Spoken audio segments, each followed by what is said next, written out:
Starting with the outside, I didn't really have to do any repairs.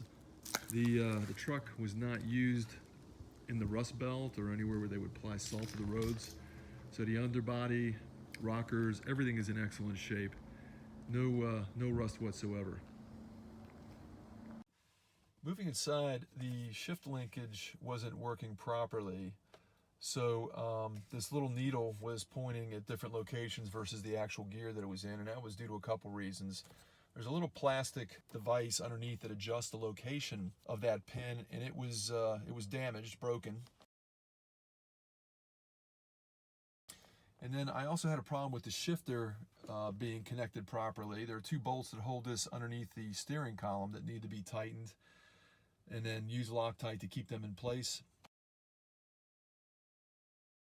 I had a shifter overdrive issue, and that turns out to be a worn wire. They have extremely small wires that come from this shifter button, this overdrive button, and what happens is through use of the tilt function and steering that it wears the insulation away and shorts out the button.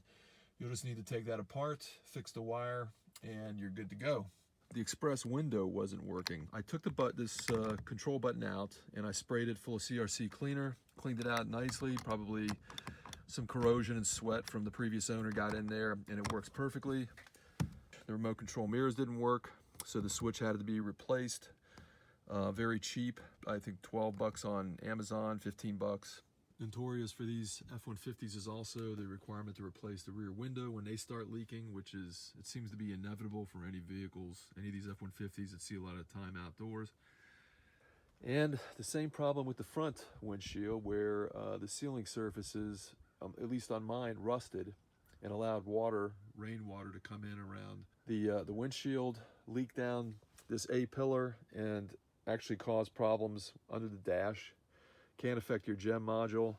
The digital display on the overhead console had to be fixed. It wasn't showing any of the information, temperature, or direction. You have to take this off to get to the electrical components in order to do a simple fix. The last interior item I had to replace or repair was the function of this door release. There's a series of cables in here, and I've got a video on this that shows that the ends of these cables disintegrate and break, and then you can no longer control the door.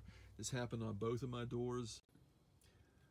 Moving into the engine bay, I had to replace the alternator, and I also had to replace the exhaust gaskets because they started leaking. They're very thin metal, and eventually they're just going to get blown out and cause a ticking sound that may drive you crazy. It drove me crazy.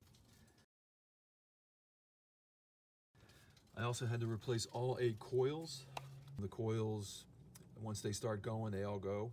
And I also had to go through replacing some of these vacuum hoses. Be prepared to do that. I also suggest that where the hoses just press on, you use some small hose clamps to keep them secure so that they will not leak at all. The other thing that I had to do was replace that EGR. The EGR wasn't giving me any indication that there was a problem. The EGR is behind here.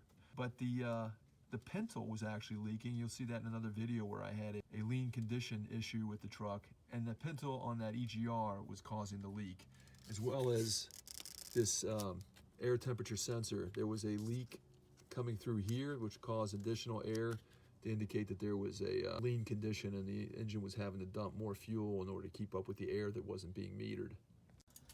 Under the vehicle, I had to replace that pinion seal. And the most work that I had to do was the transmission. I was having an overdrive shudder that I resolved through a significant amount of valve body work, replacing the shift accumulators, EPC solenoid and shift solenoid. That resolved a lot of the issue for me, which delayed me having to get this transmission rebuilt and replacing the torque converter. Both end links failed. They were rusty and they're made out of plastic, so I removed those and put some polyurethane. It was actually a little difficult to remove because they were so rusted that the sleeves wouldn't come off.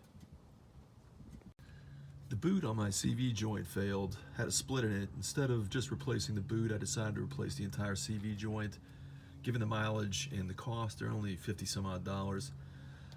Well, I had that out.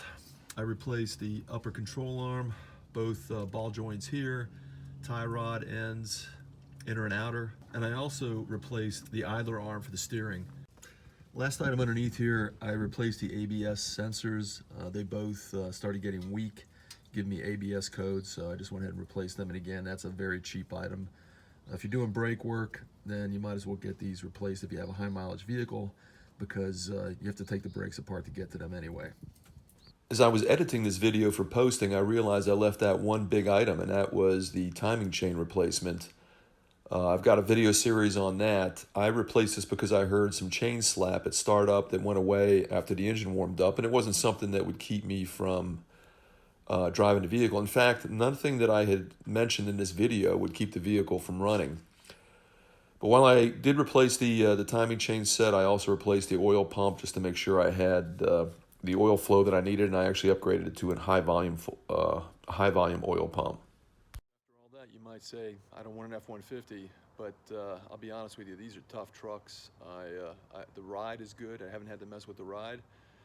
The overall structural quality of the vehicle is good, and the engine is fantastic. Actually, all those things I did, yeah, it costs a little bit of money, but not a lot, and it's a hell of a lot cheaper than buying a new vehicle. So I'm sold on this truck, and pretty much gotten it close to being new as it is. I'm just going to keep improving it instead of me getting this itch to go buy a new truck. I still got that Harley-Davidson F-150 back there, which is practically brand new, so I don't need a new truck. Thanks for watching. Remember, thumbs up, and please subscribe.